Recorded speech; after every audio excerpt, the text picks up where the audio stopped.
आज ये स्थिति है कि बिहार के लोग बैठे होंगे हैं, मैं डर से बिहार नहीं घुसता हूँ, चुपचाप जाता हूँ और चुपचाप भाग आता हूँ, नहीं ही जाता हूँ, बल्कि बिहार यूपी तो मैं घुसता ही नहीं। इतनी भीड़, इतने लोग, इतनी भीड़, इतने लोग हैरान आ रहे हैं। अगर लीक हो गया तो प्लेटफॉर्म जाम, सब जाम जाम जाम, साला अपना देह बचाना मुश्किल। गलती से एक बार मोतिहारी से गुजर रहा था मैं, लीक हो गया कि साहब जा रहे हैं बेतिया मोतिहारी, ट्रेन में हैं AC2 में। इतनी भीड़ स्टेशन पर हो गई, हम देवाशीष जी को कहा कि देवाशीष जी दे जाइए, संभालिए साला। गई, महिलाओं ने तत्त मार मारा पीठ पर, दे मुक्का, यह मुँह झौसा है जिन्हें मिले दे है, यह मुँह झौसा है।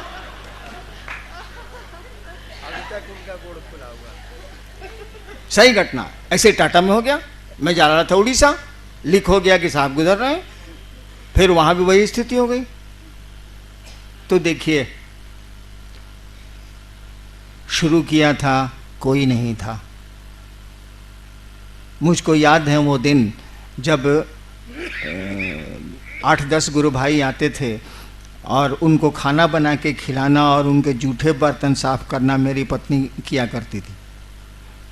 और मेरी पत्नी किस परिवार से आती हैं ये बताने की ज़रूरत नहीं, तब भी वो करती थी। यही भाव था कि लोग शिव को गुरु माने, शिव से जुड़ें, हमारे गुरु आपके भी गुरु हो जाएं, मेरा महादेव आपका भी महादेव हो जाए, यही भाव था। परिणाम तो उतरे। आपकी नीयत क्या है ये बहुत महत्वपूर्ण है। आप चाहते क्या हैं? अगर गुरु चर्चा से ये दिखलाना चाहते हैं कि आप बहुत बढ़िया ओरेटर हैं, बहुत बढ़िया वक्ता हैं, आगे नहीं बढ़िएगा आध्यात्म की दुनिया में। कम से कम एक घर तो छोड़ दीजिए ना भाई साहब, बाकी जो काम करते हैं करिए ना। हम कहां कुछ बोल रहे हैं, वो गुरु सुधारेंगे, लेकिन जिसको सुधारना है उसी को आप सुधारने लगते हैं, भारी मुश्किल है। वो गुरु आपको सुधारेगा, गुरु चेतना का परिमार्जन करते हैं, गुरु शिष्य को शिव से जोड़ते हैं, आप गुरु को ही सुधारने लगते हैं। अजीब स्थिति है आपकी। कौन कहता है कि आप पैसा नहीं कमाइए? आदमी का जीवन है तो पैसा नहीं कमाएगा, अर्थोपार्जन नहीं करेगा, वो करेगा ही, खाएगा क्या वो? लेकिन शिव चर्चा को बेचते हैं, शिव चर्चा में सम्मान खरीदते हैं, शिव चर्चा में दूसरी चीज़ों को सामने रखते हैं। कम से कम वो घर तो छोड़ दीजिए। बाकी हमको कहीं कोई एतराज़ नहीं है। आप कहिएगा मैं बाकी चीज़ें दे सकता हूं, लेकिन छोड़िए तो पहले से ही एक को तो छोड़ दीजिए, उस अपने महादेव को तो छोड़ दीजिए, अपने गुरु को तो छोड़ दीजिए। उन्होंने जो कहा उसको तो ईमानदारी भर करने की कोशिश करिए कि हम इसमें ईमानदार रहें। तब जबकि हमने बहुत छूट दे रखी है, मामूली छूट नहीं दी है मैंने। और मेरी छूट मैंने ही शुरू किया है ना, तो मेरी छूट यानी उस महादेव को, मेरी छूट को तो आदर देना ही होगा, उनको मानना ही होगा, क्योंकि शुरू मैंने किया है। तो मैं छूट दूं या रोकूं, यही लागू होगा। तो कम से कम उस महादेव को तो छोड़ दीजिए। कम से कम एक घर तो, कहा जाता है नहीं कि पहले के ज़माने में कि एगो डाइन एगो घर छोड़ देती है। मैं जब श्मशान साधना करता था तो कपालिक साधना में एक बार एक महाप्रेत ने हमसे कहा कि एक फल छोड़ दो। रात के 2 बजे श्मशान में कहा एक फल छोड़ दो, कुछ छोड़ना है, एक फल छोड़ दो। हम सोचते सोचा साला का छोड़े। हम कहा जी ककड़ी नहीं खाए। हम सोचा कि यह एगो है जिसको छोड़ा जा सकता है, ककड़ी नहीं खाए तो हो गया। एगो फल छोड़ दो, ककड़ी भी फल है, मैंने फल छोड़ दिया।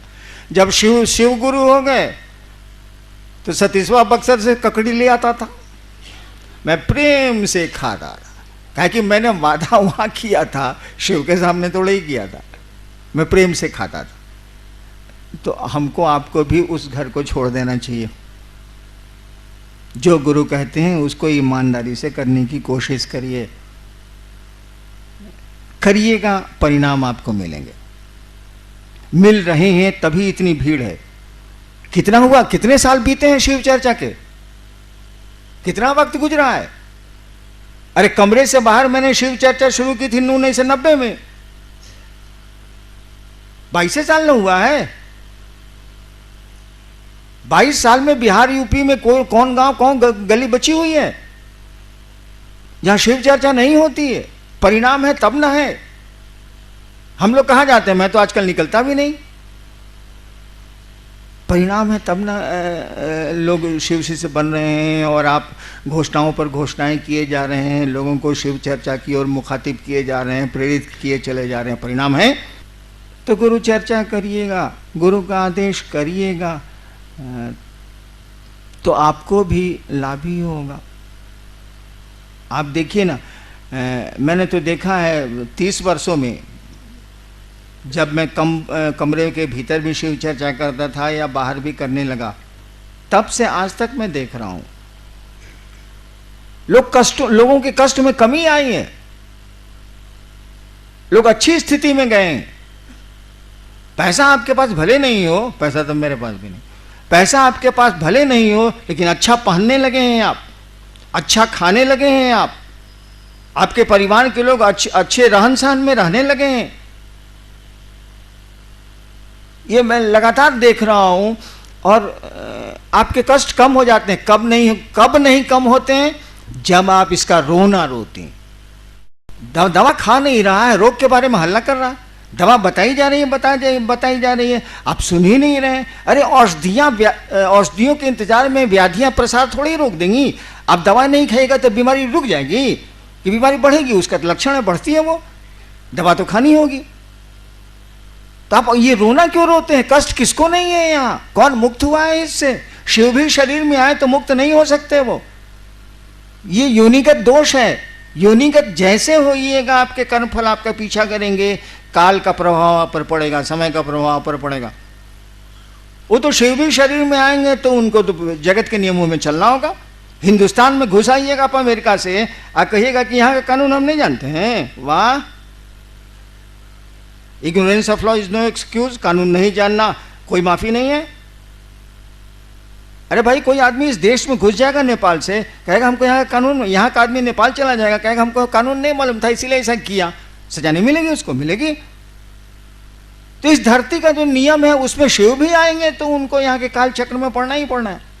तो कौन मुक्त है यहाँ? और कष्टों के बाद भी कुछ चीजों को आप पकड़े हुए हैं। भारी परेशानी में भी कुछ चीज़ों को पकड़े हुए हैं आप। परिवार को पकड़े हुए हैं। बेटा अच्छा लगता है, पत्नी अच्छी लगती है, कुछ चीज़ें अच्छी लगती हैं, कुछ लोग अच्छे लगते हैं। भीषण कष्ट में भी जो अच्छे लगते हैं वो आपको अच्छे लगते हैं, उनको नहीं छोड़ते आप। शिव ही एक पराया है, वही महादेव दूसरा है। उसी से रिश्ता इतना कमज़ोर है कि छोड़ दिया जाए, बाकी किसी चीज़ को नहीं छोड़ा जाए। अच्छे कपड़े साफ पहनना नहीं छोड़ा आपने, नहाना नहीं छोड़ा आपने, खाना अपने मर्जी का खाना नहीं छोड़ा आपने। कष्ट है तो हैं, तब भी आप ऐसा करते हैं, व्यवस्था करते हैं आप। तो आपका गुरु ही इतना कमजोर रिश्ता रखिएगा तो कैसे चलेगा भाई साहब? धरती पर भी रखिएगा तो नहीं चलेगा।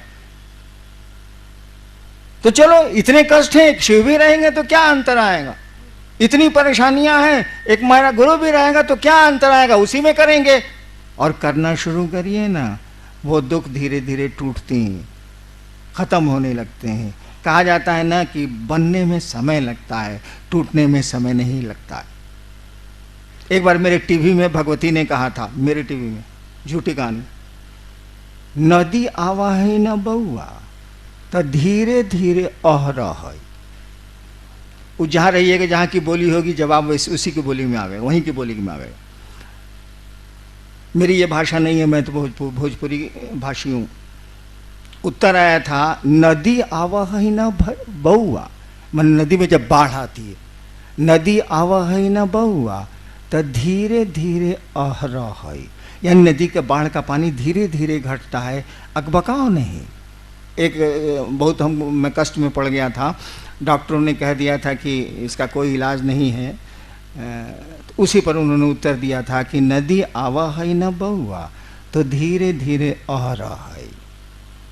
यानी धैर्य रखो, नदी का पानी, बाढ़ का पानी खत्म हो जाएगा, फिर सूखी जमीन मिल जाएगी। तो आप जो आपकी मदद करने वाला है उसी को छोड़ देते हैं आप, उसी को अपने व्यापार का साधन बना लेते हैं। अरे उसको छोड़ दीजिए, बाकी करिए ना, कहाँ कुछ रोक रहा है कोई आदमी? जब रोक ही देंगे हम, आप मान ही जाएंगे हम, तो गुरु की क्या जरूरत है?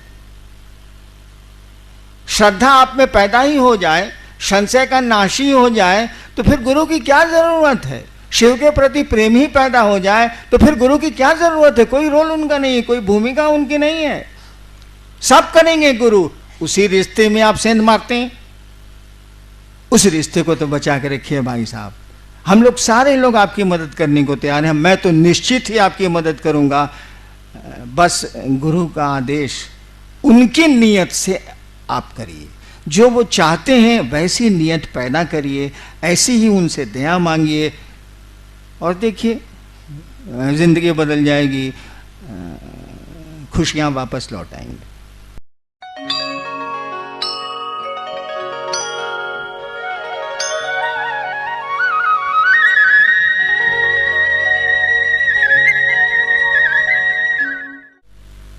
बातें हुई, जिज्ञासाएं भी आई। मैंने जो देखा या सुना, किसी ने शिवलिंग पर पूछा, किसी ने कहा कि अन्नू भैया सार्थकता बोलते हैं शिव की, शिवलिंग की, साहब कुछ नहीं बोलते। किसी ने कुंडलनी साधना पर पूछा, हालांकि आज विषय कुंडलनी साधना का नहीं था। एक बात समझिए, इस पूरी दुनिया का रहस्य क्या है?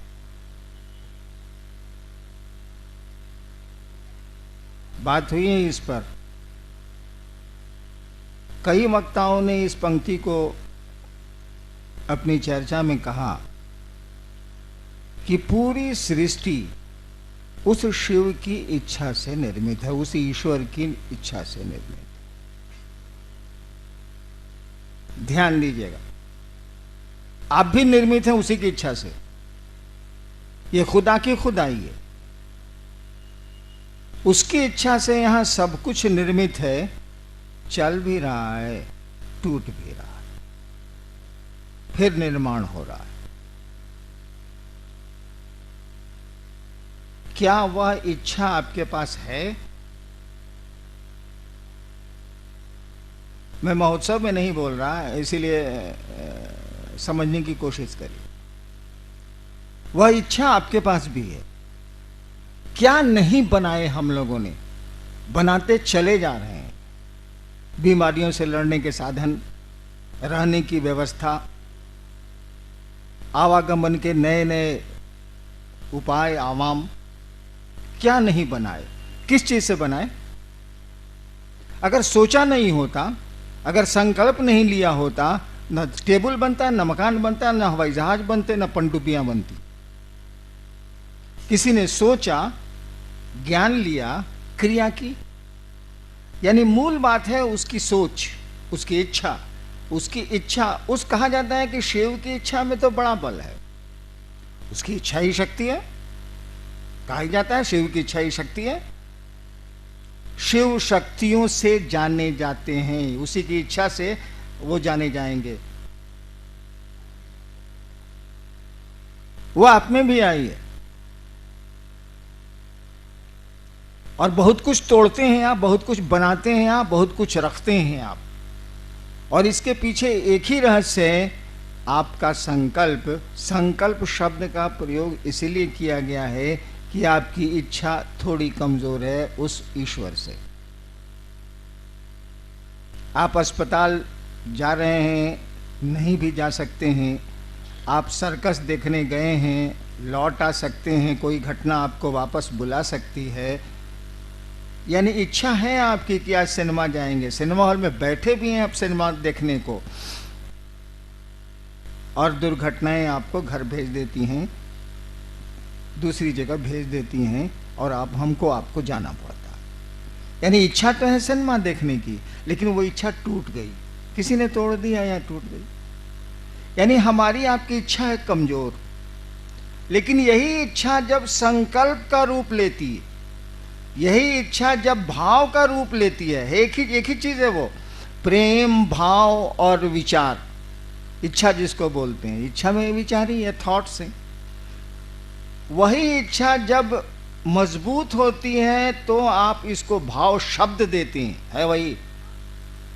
यही भाव जब मजबूत होते हैं तब आप प्रेम या दुश्मनी जो कहिए आप प्रेम का रूप देते हैं, है वही।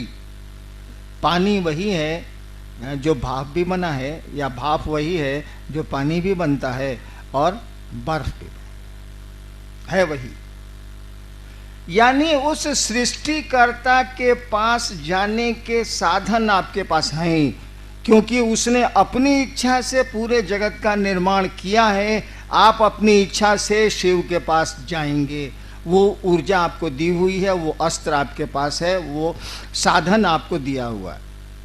आपकी इच्छा कमजोर है, इसीलिए कहा जाता है कि इस भाव होगा तो शिष्य बनेंगे आप, भाव होगा तो देवता लभ्य होंगे, भाव होगा तो देवताओं का दर्शन होगा। कुछ नहीं है, ये आपकी इच्छा है और कुछ नहीं है।